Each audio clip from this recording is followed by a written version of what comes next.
From the Middle is proud to be a founding member of Odd Pods Media. Hello, everyone. Welcome to episode number 171 of From the Middle. We're a comedy, culture, entertainment, and interview style podcast. And we are three middle-class guys living in the middle of America in the middle chapters of our lives with a point of view that's somewhere in the middle. In the first half of this week's episode, we have some great correspondence with some of our loyal listeners. We ask ourselves some very important questions like who would win in a fight between Batman and Iron Man? What do you do when you spill something on your shirt? Have you ever had to stop at a Walmart to get a new top? And good times. And then we kind of just talk about what's going on in our lives with which prompts some more questions like what the heck is going on with fashion these days? And we talk a little bit about what's going on in gaming and one of our new favorite music albums. Hope you enjoy this episode. It's a fun time. As always, it's lighthearted. It's positive. It's encouraging. Bloop, bloop, the river. Oh, for the love. Sorry, just clearing my Mountain Dew hole. I got my phone hole cleaned today. That's where you keep it? You're so cerebral and you're so developed and evolved.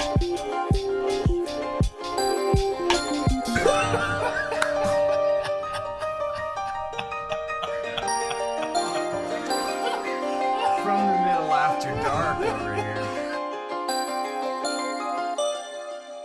To all of our friends in Great Britain, we are very sorry about the loss of your queen, Her Majesty Queen Elizabeth II. Did you guys watch any of the state funeral today? No. It felt very historic. Like, did you how much of it did you watch? I watched the procession to Windsor Castle and then to the chapel and then part of the service, and then I had a work call, but I had it on my iPad next to me. It was kind of cool to see like hear the commentators talking about all the history behind all the pomp and circumstance. And apparently there's like a breaking of a staff that was to happen that's never been seen because there wasn't television when the last time it would have happened was, which signifies the passing of one royal to the next. And there's all kind of just this carriage means this, and then this gate is significant because this happened. I mean, it was just, there's so much. Dylan, you have to appreciate that stuff as a history buff, but like there's so much intentionality and rhyme and reason to some of that stuff. Yeah, I can't wait for some of the inevitable like recap documentaries over the next 2 years, especially. You know, Ken Burns will, I'm sure, do one too. But like that stuff's really fascinating when they can sort of take all of it, you know, her last however many months and then everything that happened and then, you know, up through Charles taking over. It'll be interesting watching some of those series. And I think the Crown is even going to go right up through the end of her life, right? So like with the last seasons on Netflix. So that'll be really interesting too, as people are learning about all these parts of her past. When you think about her tenure, and I think I said this to you, Dylan, the other day when we were in person, her first prime minister, Winston Churchill, his date of birth was 18 whatever.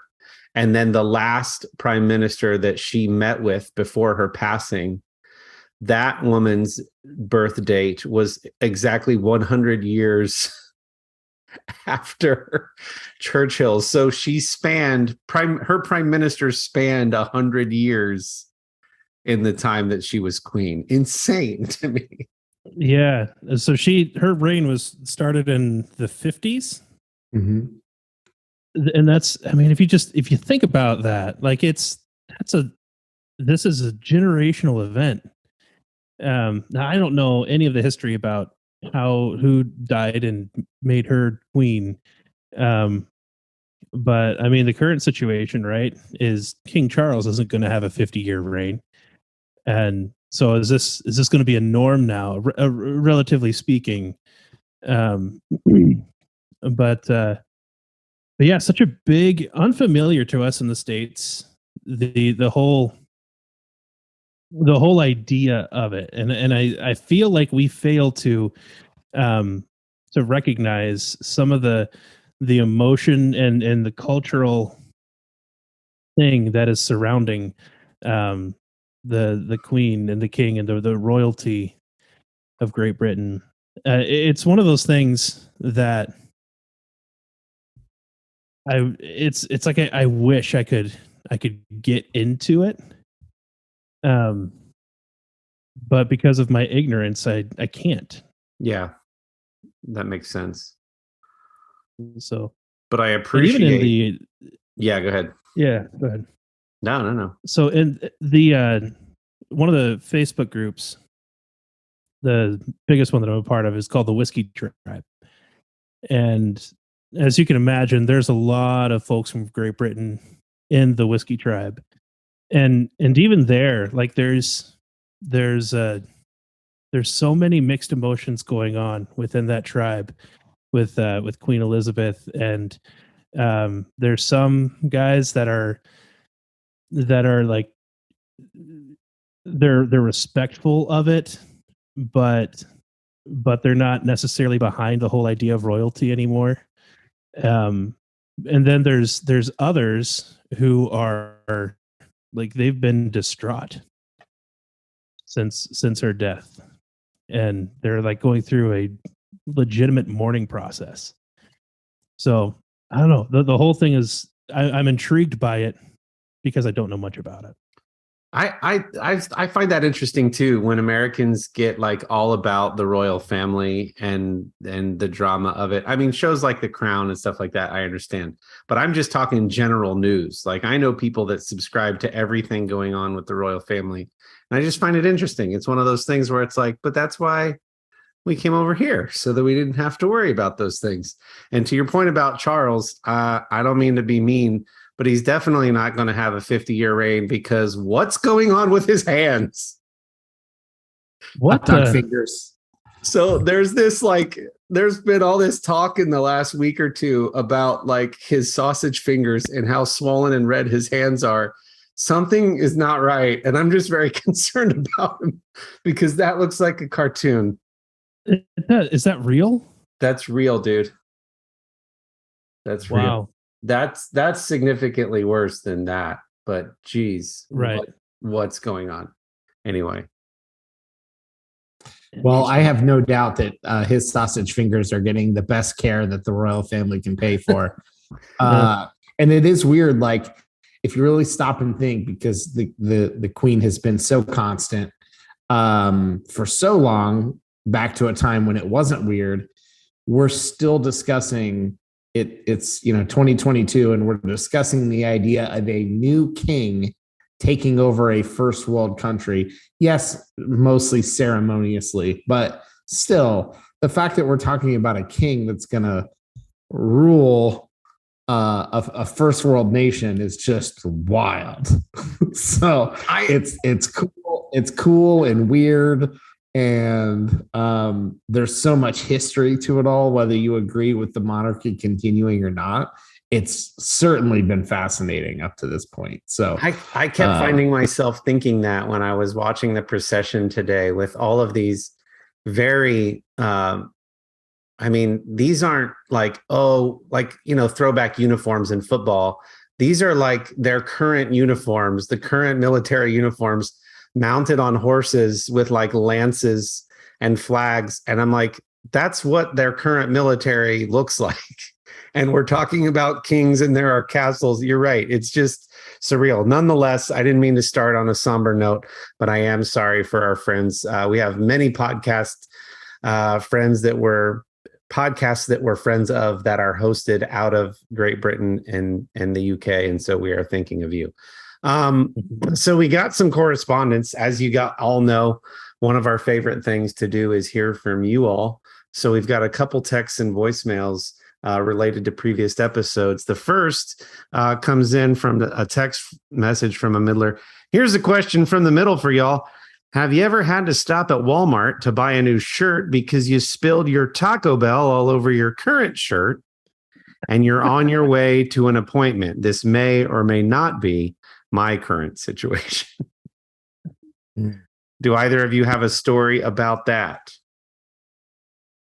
Classy move, stopping at Taco Bell to buy a new shirt. I'm gonna be honest, I probably just would have wiped it off with the napkin that I had in the bag and said the stain is the stain, and went on. So I don't think anyone's ever said the phrase classy move stopping at Walmart, but here you go. It's the first time for everything. Yeah, no, I've never been in a situation, I don't think, where I've had to stop and buy a shirt because I did something to my current one on the way to something. But no, I agree. That's a classy move and likely a lot classier than what I would have done. I suppose, depending on what the appointment was. But there's the Walmart shirt, which it might come with a mustard stain already on it. So I'm not sure, but man, I don't have any more thoughts than that. Other than I probably just would have crossed my arms over the stain the whole time. Just been like the whole time. Yeah. I don't have a story of doing that either, but it reminds me of a story. A dear friend of mine, a few years older than me, had eroticism, which is the speech impediment where you can't really say your R's very well, or they struggle to say their R's. And this friend would call me regularly with ideas for inventions. He was a truck driver and would be on the road a lot and would come up with these crazy ideas for inventions. And the voicemails or the calls would always go something like this. Hey, Coy, just wanted to run something past you. Had an idea for an invention. And he would proceed with the idea for his invention. And one of his ideas was we were in business together for a separate thing, and we would travel a lot and have to wear nice clothes to the event. And so he goes, Coy, had an idea for you. I came up with something that I thought would be really popular. It would basically be a bib, but it would have on the design, it would have a shirt and tie. And the slogan would be for the distinguished gentleman who wants to remain distinguished. So it was like a bib with like a shirt and tie painted on it that you could wear over your shirt and tie when you were driving in the car and eating Taco Bell. And you know what? I wanted it to not a bad idea. Not a bad. He also had an idea for a back scratcher with multiple points of articulation. If you were a larger individual, like you could bend it and like kink it in different ways so that you could reach different spots while you were driving your truck, and wanted to get that in multiple truck stops. So, man, I used to love getting calls from him about his ideas. That is fun. I like that bib idea. That's actually, I have ruined shirts before by, via Taco Bell in the car, but it was like, I was on my way home or whatever. So it didn't really matter. But I like the idea of a car bib. I like that. Specifically, I think one of the ones that they make now where it's like silicone and it's like has a trough in the bottom of the bib.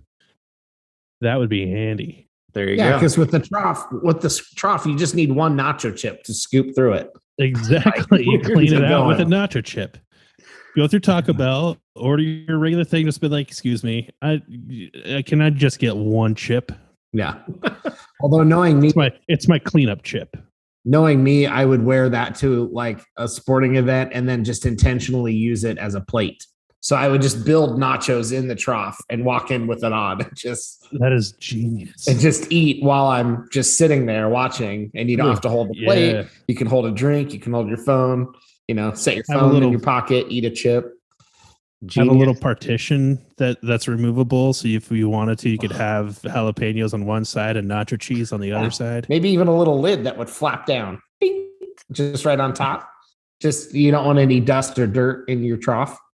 Oh man, we've got so many and gross. Corey? Let's move on. Let's move on. So Dylan and I were talking, and we have an idea for an invention.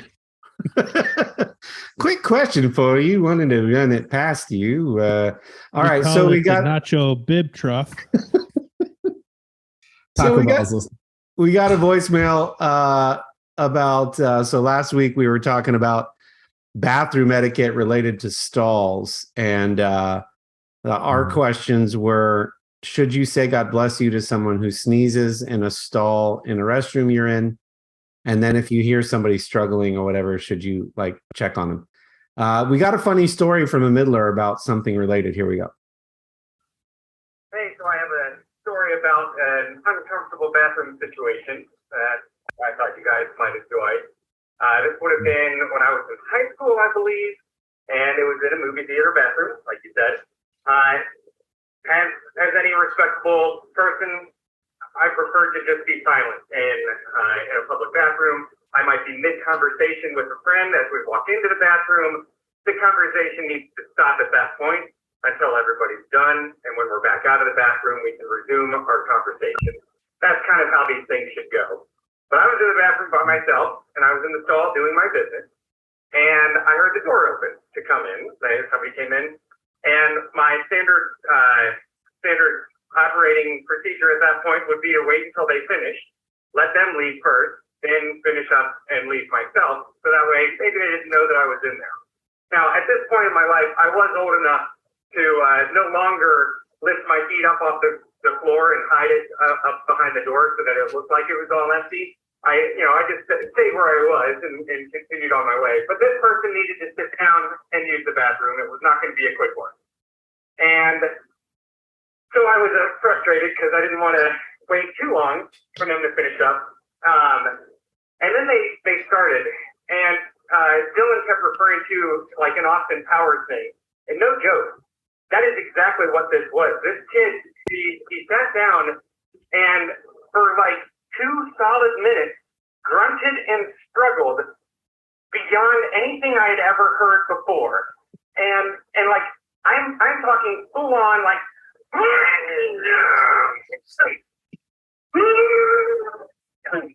for 2 minutes. And my plan had been to let him finish and leave, but this was getting ridiculous. And when he finally finished, I hope you not, this is how it ends. God, thank you. Oh, thank you. And at that point, I kept my composure somehow, but I decided I can't just let this kid leave without knowing somebody else was in here the whole time. So I wiped myself, I flushed my toilet, I washed my hands, and I left. And I left him sitting there in his utter agonizing shame for having subjected me to that. And to this day, I have a regret that I did not tell him, "You're welcome," before I left. Keep up the great show, guys. Big fan. I thought in that situation, it's that you say it best when you say nothing at all kind of thing. And just at the end of all of that, as you're sitting and listening to this whole experience, just that wait till the quiet, just everything gets really quiet again, and just the most subtle the most subtle little cough that you can eke out that you know will just find its way to the nearby stall is all you have to do.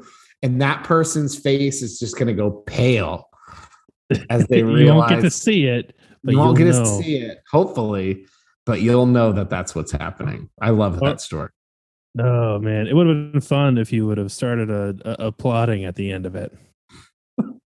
You show him. Yeah. Maybe he was a religious person and he was thanking his God. Yeah. It's the Family Guy thing of trying to find a book at the library to help potty training. Do you guys know what I'm talking about? I don't think I saw that episode. The librarian says, well, there's the ever popular everybody poops. Mm-hmm. There's a somewhat less popular nobody poops but you. And he goes, well, we're Catholic, so do you have anything? Oh, you're a naughty child, and that's concentrated evil coming out of the back.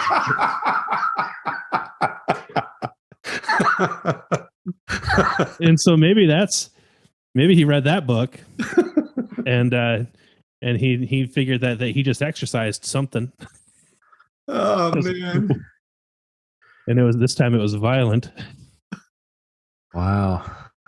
It's a good episode when we get to talk about poop. I'm excited. Hey, I'm not complaining. What a funny story. And I relate to that. Like you, after the fact, think of the perfect thing to say or do. It's frustrating. Yeah.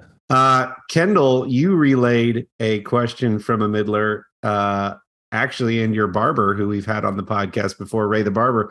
Do you want to pose that question? Sure. Yeah. So Ray sent me a text. I guess one of his kid clients asked him who would win in a fight, as Superman or Batman, and Ray thought that was a perfect question for us to field, and so he sent that my way, and so Ray and I talked about it just briefly, just one little back and forth on the whole thing. But I'm curious to see what your guys' thoughts are. So you said this is a Superman straight up. So Ray and I agreed. Yeah, this is just like a straight up. There's no in their get up, in their suits with their gadgets. It's not Bruce Wayne, it's Batman. And so that's what we're looking at one-on-one. So you just now said Batman and Superman, but I thought the question was Batman and Iron Man. I'm sorry. Okay. You're right. Okay, so it's the two millionaires with no superpowers. It's the two millionaires with no superpowers, just their gadgets and money. Just their gadgets and money. And I think an important disclaimer here at the front of this is, for anyone who knows if this has ever happened in the comics, which none of us do. I'm sure the three of us have no idea if they've ever actually faced off in a DC versus Marvel thing. I love that we're just going to answer this to the best of our knowledge or opinion and not based off of anything comic factual, because I really don't know. I know there's been several crossover episodes, and I know some people like crossovers where DC and Marvel characters have fought. Mm-hmm. And that's the basis of what all the nerds use for, like, well, Green Lantern fought Thor, and when they fought, but Thor has beat so-and-so, and so since Green Lantern beat so-and-so, that means they play that game, right? So, like, we know none of those things. This is purely just off of our opinion. True. So I'll just be quick. I thought a little bit about this and actually did some reading afterward. My initial thought was Batman himself. And I'm not talking gadgets yet. I'm just talking the men. Bruce Wayne, Batman, is physically tougher than Tony Stark is tough. Just the dudes, right? But I think when you include gadgets and suits, I feel like Iron Man's going to take this one just off of all the munitions and the way he's designed his suit. I'm not going to get into which suit. Like, is it the Mark? We're not super nerds. I just think Iron Man's tech and suit strength beats Bruce's suit. Yeah, that's it. Dylan?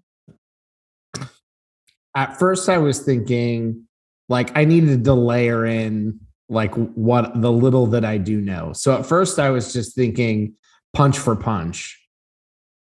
And I felt like, well, man, Batman's got, like, open mouth hole in his suit. And, like, so I'm thinking, like, if Tony, like, lands a punch on his face in, like, his metal armor suit, that's like bad news bears for Batman, right? But then I started thinking gadgets, and, like, I'm sure Batman has stuff to, like, electrocute or short circuit, like, Tony's suit in some way. And Batman has probably had to leverage his fighting skills and gadgets a lot more than where Tony's just normally can just fly in and punch until he gets beat or he doesn't. And so I feel like tactical advantage is Batman, and he's going to have something to short circuit Tony's suit, and then Tony's toast. So like, gadgets and all things included, I feel like I've got to go Batman. Interesting. You're right, because I didn't think about that. So my initial thought has been something along the lines of Corey's, that tech against tech. Iron Man, I think, takes the cake. Just in part, here's one thought that I had. Like, half of Batman's stuff is designed to help him run away. And I feel like Iron Man is far more offensive than Batman is. And Batman's tech tends to be kind of like little gimmicky stuff, where Iron Man can, like, blow up a city block right now.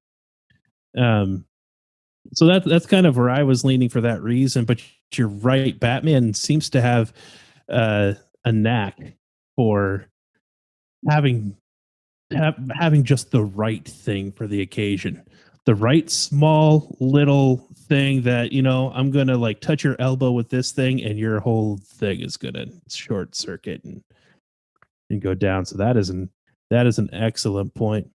And it's not like Bruce Wayne doesn't understand tech. Like, as soon as he figures out the vulnerability on an Iron Man suit, it's over for Iron Man. Like, because then Bruce Wayne is still like Kung Fu Batman. And Tony Stark is not. So and to be clear, my favorite character of the two is Iron Man. But I think Batman's got it. Mm-hmm. I still think Batman's cooler. Ever since I was a kid, I thought Batman was really, really awesome. And I think Batman is cooler than Iron Man. I like Iron Man better, but I think Batman is cooler, and I think he would win. Is Batman's suit armored?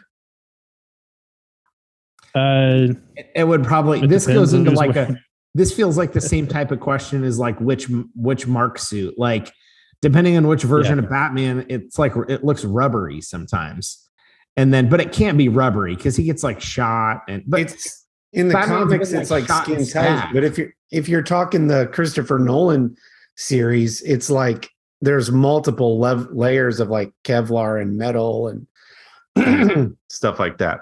I still feel like, and then there's the Batman versus Superman suit, right?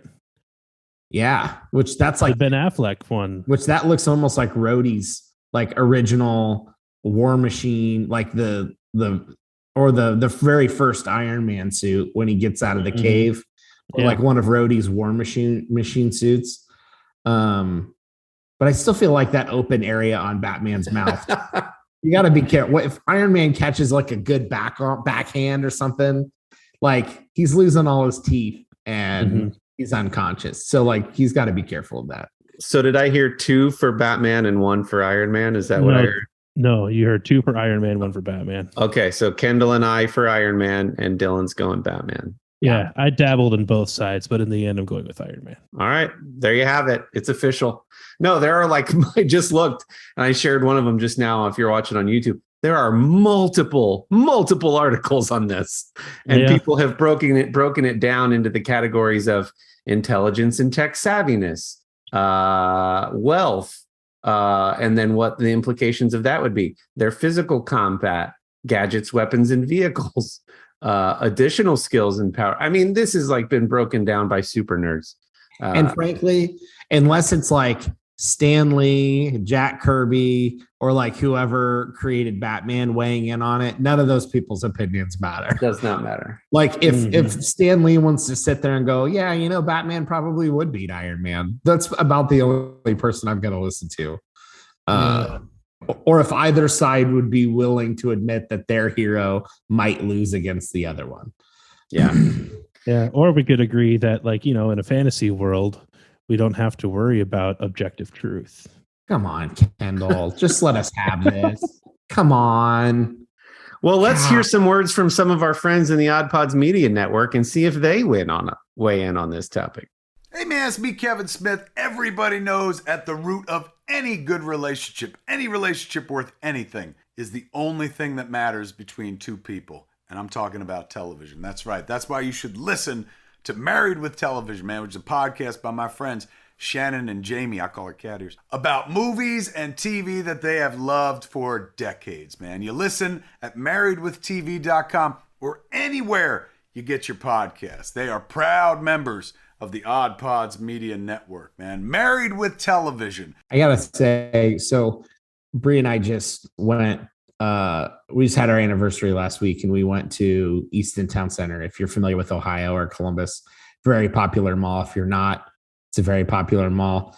And so, Either way, it's not conditional on whether or not you like it. It's a very popular mall, no, it's a very popular mall. or whether or not you know it.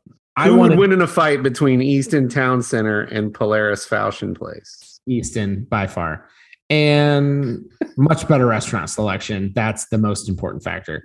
And plus, I don't think Polaris has the Disney store anymore. That was kind of a unique draw. Anyways, Corey, I wanted you to weigh in on this, Kendall too, but I can't weigh in on it for obvious reasons. Just people watching, which is one of the best parts of going anywhere and doing anything. I mentioned that when I went to Atlanta. I feel like I've seen one of every kind of human on the planet after sitting at the Atlanta airport.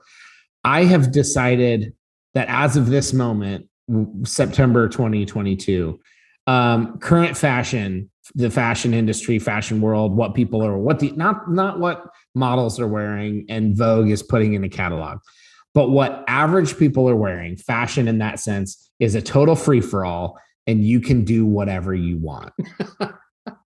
There's no rules. There's no color rules. There's no outfit rules. There's no, well, the 90s are back. Every decade is back right now. Every single decade of all decades, Victorian dresses, it doesn't matter. You can wear, the people in armor, and there's people in Victorian dresses, and there's people in cyberpunk suits.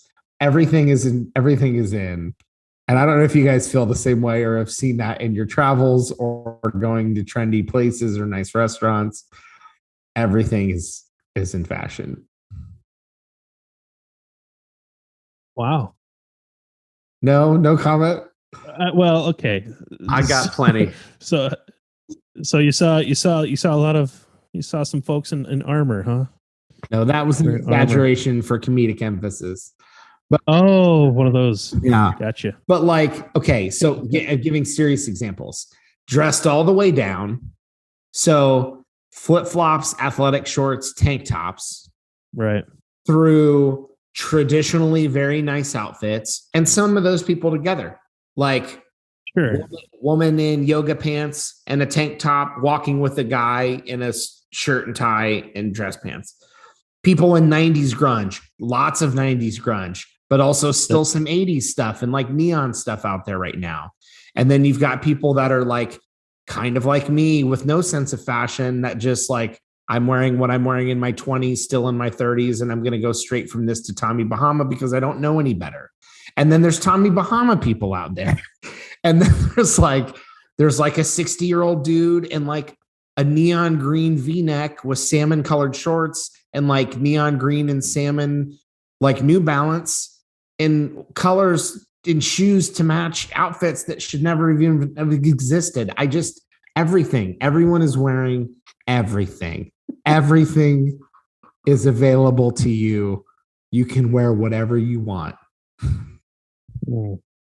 I think that statement that you just made speaks to possibly a cultural shift that we have seen occur, and being the age that we are, probably helped bring about. Yeah. You can do whatever you want. You can wear whatever you want. Yeah. I mean, there aren't very many suit and tie jobs out there these days. Oh. And that used to be everywhere, right? And it's not anymore.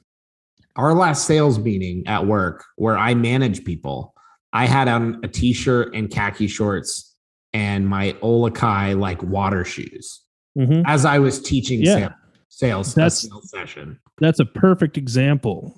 With our parents' generation, like, your job absolutely would have been a shirt and tie and suit jacket job. Yeah, totally. And now it's a flip-flop shirt optional kind of situation. Yeah. Corey, same example with you. We saw you at your daughter's track meet. Yeah. And what were you wearing? Tell the people. Tell the people. I had a Chris D'Elia merch hoodie on. What color? It was like cream colored with the backwards trucker cap and camo shorts, Keep going. and I had my Adidas slides on with socks. Yep. And your camo hat matched your camo shorts. Yeah. Did not match the hoodie or the shoes, but it all worked into a certain kind of stereotype that would wear that outfit. And that stereotype is you. And you could have just as easily had on Jordans for the disabled, but you didn't. You were wearing sandals, but it worked for you. I have so many thoughts on this because, Please. yeah, I think it's a cultural thing. But I also think the fact that the world is a lot smaller because of social media. Like, so what people are wearing clear on the other side of the world in a completely different socioeconomic class is still quote unquote working. And you're seeing it as an input to fashion, just as you're seeing your lost in middle America, sort of Midwestern, like we're maybe a few years behind. At the same time, in your newsfeed algorithm, you're getting the latest stuff from Paris Fashion Week. So I just feel like there are so many inputs to fashion that it's also accessible. Separate from that, I'm blaming Gen Z again because they have this sort of thrift store fashion look, which even furthers what you're saying. And I just read a Business Insider article about how Gen Zers are ruining thrift shopping for people. And it sort of becomes the look to look like you don't care and don't match is the thing. And I started seeing that a few years ago with like the dad shoes and super high white tube socks with shorts that are way too short that don't match the way oversized top that you have on, with a backwards hat that says like Ford Motor Company Golf Outing 1986. And that's like the dopest, drippiest outfit. And it's like, it costs $4 from Goodwill. And like, I don't get that. And bucket hats, like it's all okay. But the point of another point is people wearing something confidently makes people who don't know think that might be cool. So like, if you just wear something confidently enough, I think people will be like, oh, that guy is like, he's got swag. Like, he just looks like he knows what he's wearing. And it would make the average person go, is that in style again? Or I don't know. It looks cool because, you know what I'm saying? Yeah. There was a couple in line in front of us when we were getting dinner, and the dude had on a t-shirt. It was like a vintage looking Marvel t-shirt with characters in. It's so funny you brought up suspenders. Here it comes. But a Marvel t-shirt with Marvel characters in like vintage OG costumes, like Hawkeye in the purple, and like normal khaki shorts and tall tube socks and tennis shoes. She had on adult overall jean bibs. And then I'm not trying to be gross. It was right in front of me. And then basically just a cotton bra and panties. You could see both under her overalls because that's all she had on. So like, it basically looked like a cotton swimsuit under jean overalls and flip flops. And it just was what it was. And then you've got so many people like, we talk about like Teddy Swims and Post Malone and what's the Billie Eilish, and they all wear their 90s grunge and like mismatched, like I almost said sweatshop clothes, which is true, but that's not what I was going for. Like their Goodwill, whatever, mismatched clothes. And that's like what they're wearing. It's like baggy, just like found whatever I could find, like crumpled up on the floor, in my closet and threw it on to go to the VMAs. It's wild. It's funny you mentioned it's funny you mentioned Teddy Swims, because I actually thought that before I went to the cross country race.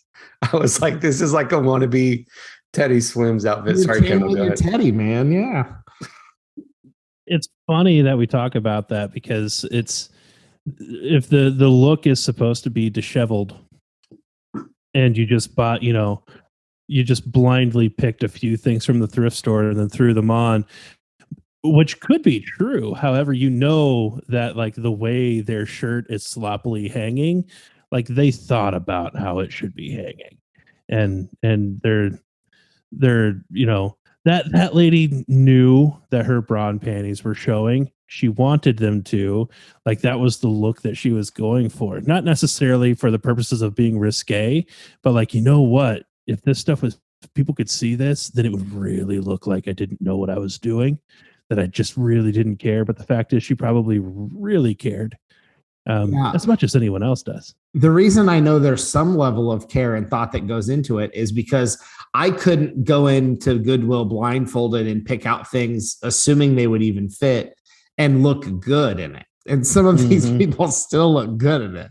So there has to at least be more. Yes, gosh, you need to be following our channel on YouTube because Corey just pulled up the quintessential look we're discussing on our buddy Teddy Swims. Yeah.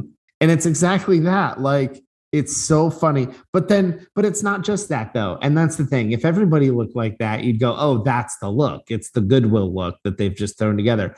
But it's such a mismatch of every other kind of thing. Because you'll still have a dad in a Nike Dry Fit polo tucked into, really nice pressed like golf shorts and whatever tennis shoes. And then you'll still have,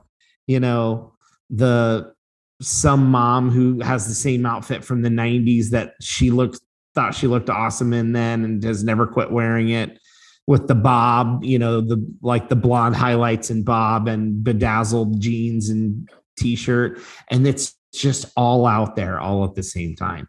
And this just felt like a really great from the middle quote type topic for us because we're not experts and we can just sit and stare and ask questions and say, I don't understand, but these people are pulling it off. That's true.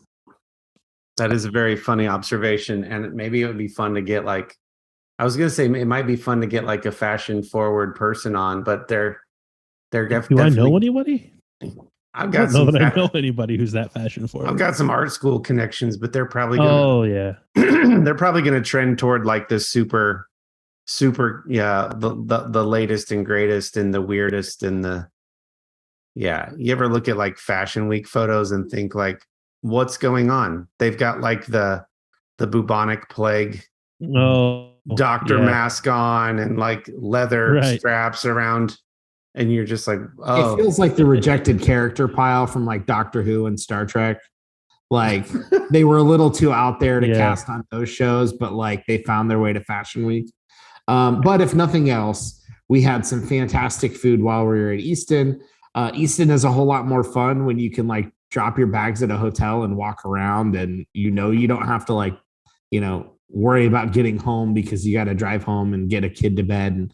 And tons of great food. And so if anybody likes talking about restaurants at Easton, let me know. Shoot us a message on social media because we tried some delicious stuff. Fantastic. I have a quick question. Fire away. Are you guys shoebox people? As in, like, you've kept every birthday card that anyone has ever gotten you, or at least immediate family, possibly? Or are you, I can't wait to get this out of my house person? Are you somewhere in between?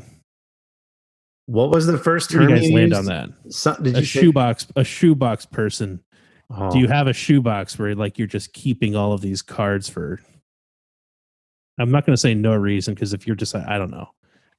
Yeah, where do you guys land? I did for a long time as a kid. Yeah. And then I stopped. And then once you stop, you feel like, well, crap, the collection's not complete. So do I even keep this anymore? And now I think I only really do that if somebody takes the time to write a meaningful amount of extra stuff that I thought was really sweet or thoughtful. I'll probably keep that. But if it's just, not that there's anything wrong with it, but if it's just the generic card messaging and then like love so and so or happy birthday so and so, I'm probably not keeping that one. It's probably so like the nice personalized note card. Like, where do you keep that? And is it like, do you still have them? Is it like forever? yeah, they just kind of get stuffed in like random places until you consolidate them at some point. We just moved, so at some point we'll probably consolidate those. I always felt like you needed either like a shoebox that you just put them in that you can keep these nice messages in, or like your kids, you do the binders with the sleeves and you need to like put them in a binder with sleeves so you can go back through and like read them. And they don't get trashed. But I don't know. Somebody artsy and crafty has probably done like, oh, we did a cool thing. I'm not crafty, so I can't think of an example of craft, but something crafty. I feel like I'm somewhere in the middle is the short answer, but I feel like we kind of covered this in the episode where we talk about how much of a pack rat we feel like we are or aren't, and whether or not we hold on to things for too long. So I'm with Dylan. If it's just a generic card, underline a few letters or a few words and sign their name, I throw it out. I keep it for like a few days and go, oh, that was nice, but then I throw it out. If it plays a song, like one of those cards that you open and it plays a song, I keep it until the battery dies. But if it's one where they wrote something really meaningful and sweet, I keep that. And I have a box. It's one small box that is family keepsakes of when we went to the Hubble Trading Post in Arizona. And so that's like a family thing. Or when my dad had printed photos, he went to like Walgreens and had photos printed of our like heritage. So like our great grandparents. And so those are in there, and meaningful cards from people. And the time Sherry and I went to whatever place for our anniversary, and I kept the coaster from the restaurant. Like I have a family personal box, and then I have a fun travel things box. And those aren't crazy. They're not big storage totes. It's just two modest boxes, one that's family related stuff or a family member's in a news article. I clip those and put those in there. So it would be like a family keepsake box and then the travel box. Okay. I keep movie stubs, but those are so small, they go in a solo cup. So like I can just keep jamming movie stubs in the solo cup. All right. Okay, you have to give us the context for your question. Yeah, for sure. It came up recently with my oldest son, who is 8 years old. His birthday was a month ago, and we were cleaning up the house. And and my birthday is just like a week and a half before his, and so like I had received a couple of things, and he came across a card and asked me, "Hey, Dad, what do you want me to do with this? It's yours." And I'm like, "Oh, just throw it away." And he was like taken aback by the fact that I was throwing it away. And then he had his, or no, he had left his like on the piano or something. Like it wasn't where it was supposed to be. And so I was like, "Isaac, are you going to take care of that?" And he grabbed it. He's like, "What should I do with it?" I'm like, "I don't know, throw it away." He's like, "But that's a birthday card." Like I felt my 8-year-old judging me for not being the person who keeps things like that. And so I was very curious. I did not make him throw it away. He ended up keeping it. And I just told him, put it upstairs, put it in your desk somewhere or something. I don't know. It just doesn't belong here. Is all I told him. So I was kind of curious about that. I'm always a little bit curious about that because I feel bad only because I feel like some people would judge it incorrectly, that I'm unappreciative, because I don't keep any of it. I throw them all away eventually. And I appreciate the personal noted ones even.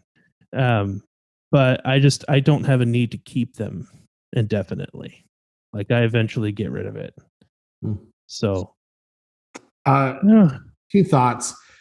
First of all, are we at a stage with like availability of digital storage where like we should just take a picture of the card and then it's just in our iCloud and then we have it and can make a folder of like the really nice cards? Second of all, I feel like it would be hard to explain that like you can keep to an 8-year-old, you can keep every card, but eventually a couple big things are going to happen and you're going to graduate high school and maybe college and you're going to get lots of cards. yeah. And then you're going to probably get married and get even more cards. And then you're going to question how many of these that you're going to want to keep for like, I don't want to say just birthdays and Christmases, but for things that happened every year when you've now got these big events that you've gotten lots of cards for. So like you probably could keep them all, but eventually you're going to probably pare it down to like, oh, here's 4 or 5 of the nicest cards that I ever got from like 6 years old to high school, because you're going to get so many more down the road. If that's even a thing though, like we're speaking about it now as if greeting cards are never going to dip in sales going forward. So I don't know, but like that's the only explanation I could come up with to like reasonably explain why as an adult you're not going to keep them. And then it's kind of like big birthdays, right? Or so it's like, good job, you got married, now you're 30 or 50 or whatever, and so you have some bigger birthdays.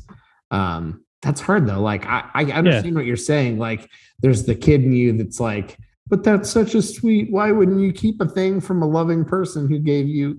So I get that. Yeah. Yeah. I've never really felt the need to keep such things. Maybe there's something broken inside of my heart. We but I don't think encourage it is. Like I said, the the appreciation is definitely there. Just so anybody who's ever sent me a card, I no longer have it.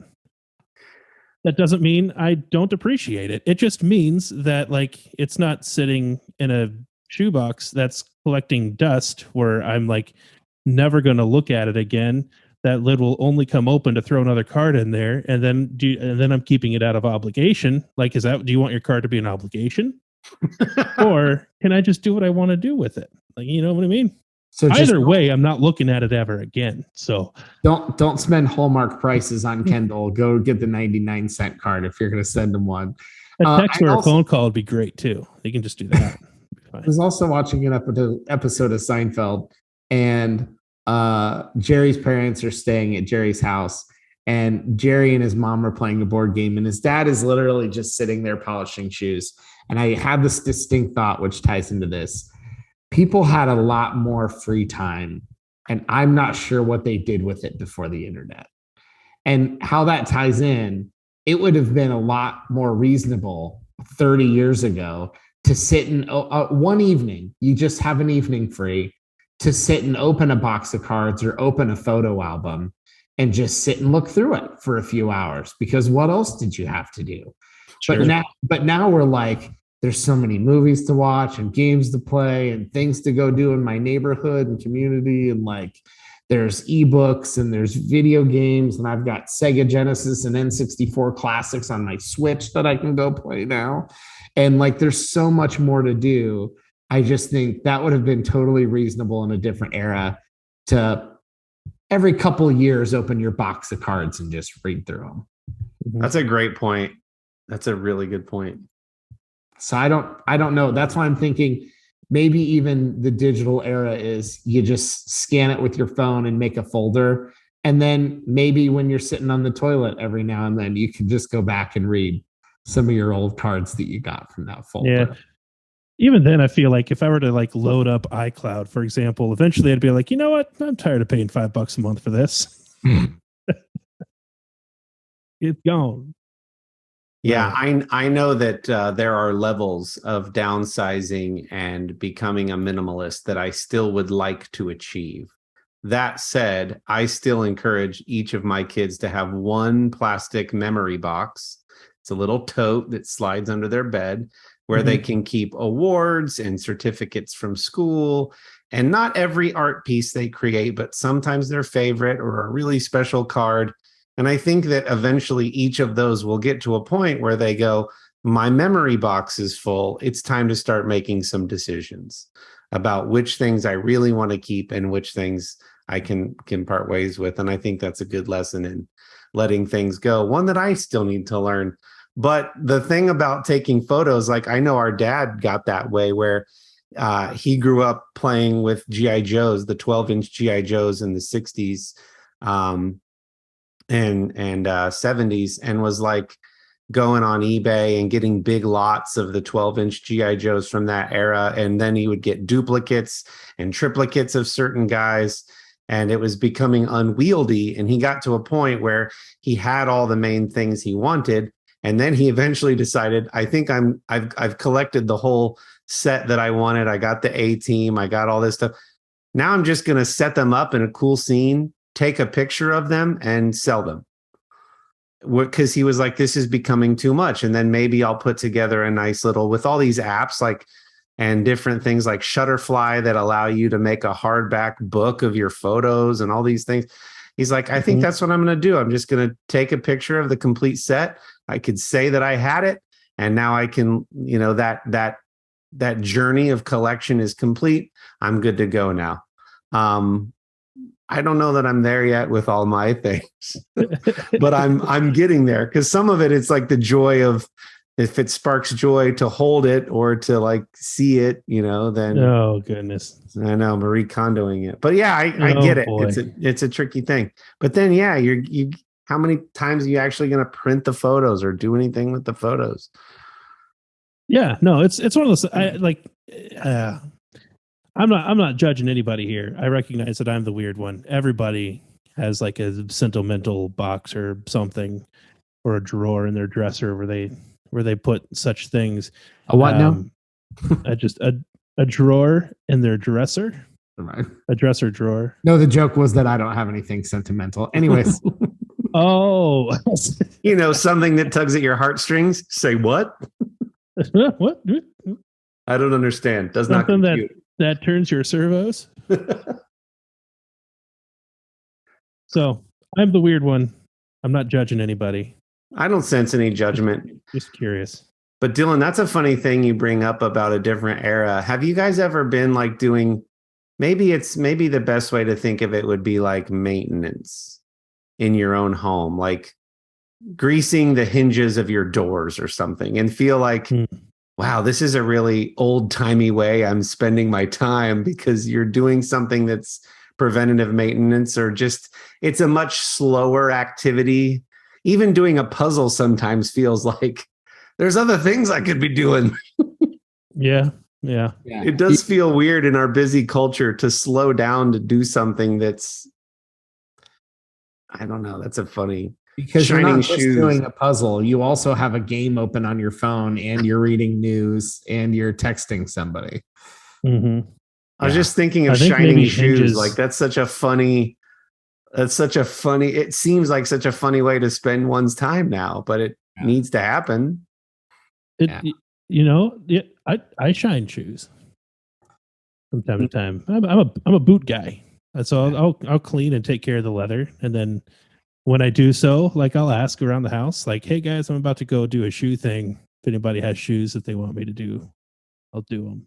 Love it. So I'll do that. But hinges, yeah, you're right. I do remember my dad like constantly putting oil on hinges and things like that, and which is something that I've never greased a hinge.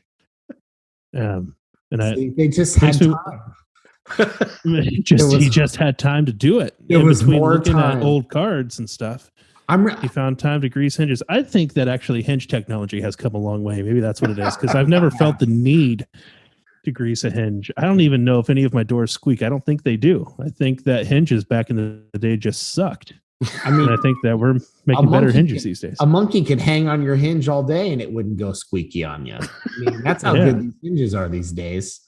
Yeah. Or like reorganizing all the hardware in your garage or something, like and sometimes those things are the most therapeutic. You put on a little music in the background and you lay it all. I spent a day and a half cleaning my garage, and it was I actually enjoyed it. I felt so good Yeah. once it was done. Yeah. Yeah, it was funny. I did that when we moved. If we're talking about mundane tasks that have filled our time, I realized we have in our basement, there's a little storage area. And until my office is in better shape, all of my Lego boxes are just in that storage.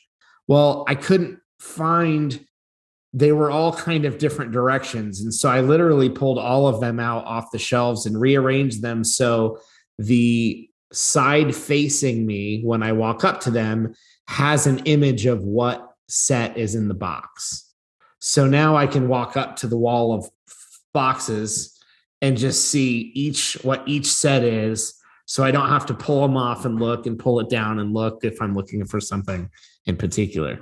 That was like a mundane, like I literally spent an hour just like, and by size. So like big sets at the bottom, kind of slowly Nice. smaller.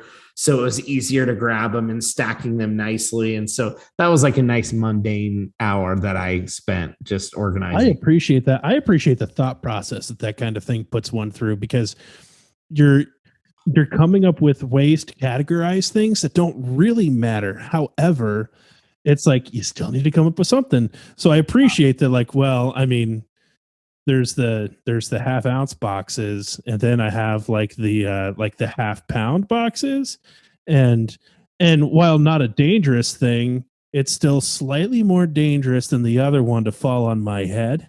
And so I'm going to go ahead for that reason. The big ones are going to go on the bottom, and I appreciate that. It is technically a system. Yes. I have to plug Adam Savage here because you guys know I've been loving that channel, Tested on YouTube. Adam Talk about Savage hoarders from Mythbusters. Yeah. So he has this thing called first order retrievability, which is basically you should never have to move one thing to get another. And if he has cabinets, he takes all the doors off, because his theory is if you can't see it, you don't know that you have it.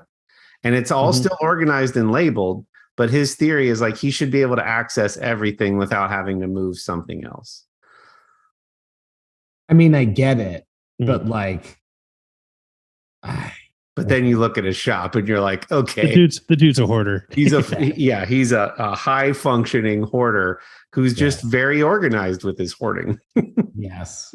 I saw an episode where he like went up to like his loft area, and he was like bashful about what the loft area looked like, because it was not as organized as the rest of his shop. And I was like, I don't know, it doesn't look that much different. Why to do you me, think but he I was so spot on about the door hinge thing? Because his door hinges and things that you can't see, you don't know you have, are his upstairs. We'll see how high functioning he is when we find balls of like animal fur that he's like scraped off of them and balled up and thrown in the corner. We'll see if he still feels good about it. So, well, Dylan, you brought up a great point earlier. There's a ton to watch, a ton of fun things to play and do. And I've kind of started letting my social media algorithm make those choices for me, which movies are good, which shows are good, which new albums I should listen to. And hopefully every once in a while we provide that service for others. And so my only recommendation this week, my wife is a big fan of Ben Rector, and he has a new album out, The Joy of Music. And one of his songs, Sunday, or It Feels Like Sunday or something, featuring Snoop Dogg. It's just, I just think Ben Rector's killing it. All his songs are just so, I mean, it's cheesy to say it because the album is called The Joy of Music, but they're just so joyful, and the lyrics are sweet. And they talk about the sentimentality and the little things in life, and I just love them. So that's my only recommendation. He's so talented, and like I 100% am a big fan. So like this is totally biased, but I think the dude is so under the radar in like the music industry because he is a Christian, but like that's not his music isn't like Christian music. It's just it's like, I don't know what you would call it. Pop, singer, songwriter, like would be his genres. The dude is like so underrated. I don't know why he's not more popular, because he's so easy to listen to. His music is so good. The lyrics are always great. I freaking love the guy. And I hope that like whatever, if he's happy with where he is musically, then great. But like if he's got higher aspirations, I hope he crushes those things in his lifetime. Yeah. Anything else you guys wanted to plug that you're streaming or playing before we wind down? I'm gonna say something that's not so controversial in the gaming community. I mentioned playing Sega Genesis and N64 games on the Switch because they've got those sort of portals that you can go access those old games. Mm-hmm. The thing that's not so controversial, it doesn't take great graphics to make a great game. And I think people know that, but sometimes we get lost in the sexiness of like new consoles and how amazing a new game can look. I spent like 3 hours last night playing Mario Golf 64 on the Switch because it was just, I'm like, this is legitimately still challenging. And I was having just a grand old time playing Mario Golf 64. So like, it was a ton of fun. Those little portals have been cool. And huge news, and we'll talk more about it when it actually happens. GoldenEye is coming to the N64 portal on Switch, as are various other games like Pilot Wings, Pokemon Stadium. But GoldenEye is supposed to be online multiplayer available once it hits the 64 portal.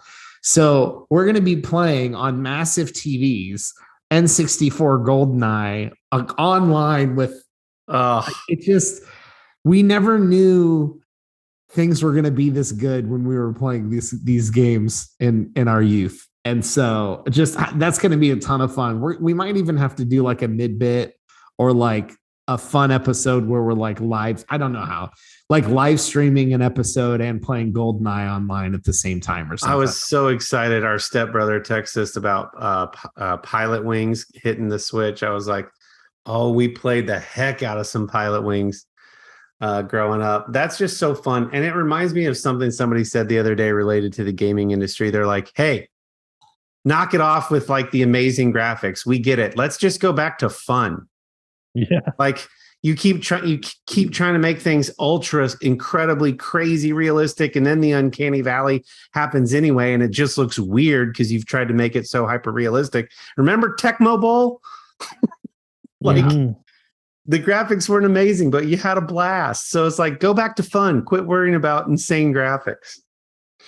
Yeah, I was actually delighted to see that. Corey, you and I were talking about this the other day. Sometimes as a 30-something and not as an 18-year-old kid who plays 60 hours a week, I just want to turn on a game and not have to worry about all 17 buttons on the controller, all doing different things. And I was I was delightfully surprised that when I turned on FIFA, not only did it have like the normal controller configuration, it had another one that basically went down to 2 button.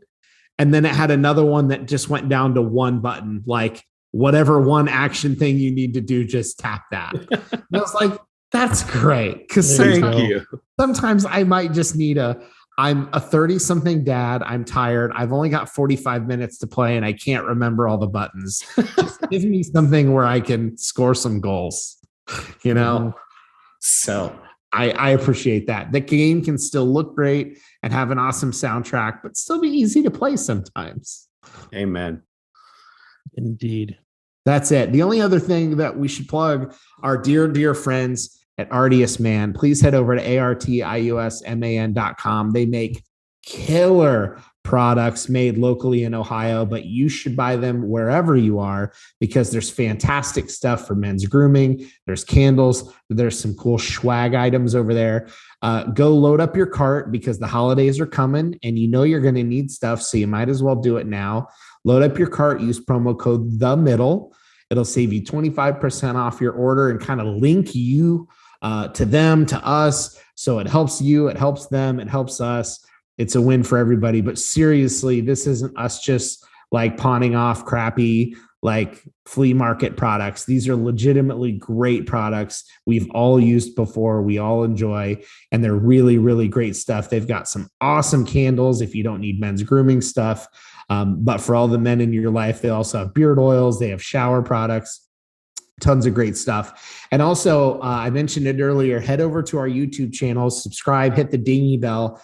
We've got great clips that you can share from our tangents to our episodes to mid bits and our answers from the middle segment. If you like our podcast, please share the things that you enjoy with your friends. We do this for free. We don't have a Patreon. We don't charge you for any of this stuff.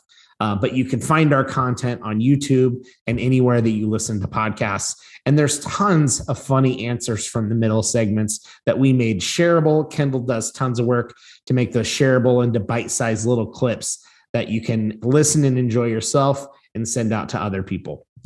So those two things, check out Artiest Man and check out our YouTube channel. And we would seriously appreciate it. Cool. See you next week. Peace. Bye.